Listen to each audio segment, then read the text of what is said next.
Зараз з робочим візитом перебуваємо на моїй рідній Дніпропетровщині, на Дніпровському трубному заводі в місті Павлоград, де працює близько 300 осіб. Виготовляють, як ви бачите, вони труби. І знову спілкуємося з людьми, питаємо, чим ми можемо допомогти як парламентарі, чим наша фракція може допомогти, бо позиція і програма нашої партії – це більш виробництва в сучасній Україні, більш постачання експорту і товарів на експорт, робочих місць, податків, поповнення державного бюджету, тому що саме тільки так ми зможемо піднімати рівень життя кожного громадянина. Проблеми, безумовно, є, проблема і квот, тому що сьогодні, як я почув від керівництва, на наш ринок постачають всі, хто завгодно, в першу чергу Китай, труби. Ми не можемо по квотам постачати в інші країни свою продукцію. І це дуже погано.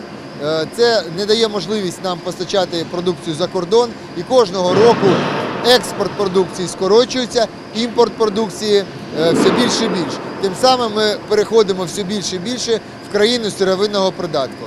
Ми категорично з цим не згодні.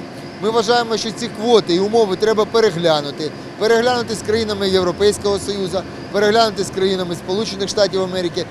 Україна, так як і інші країни сучасного світу, має право для конкурентної продажі своєї продукції. Іншого виходу підняти з колін економічну ситуацію в країні ми не бачимо.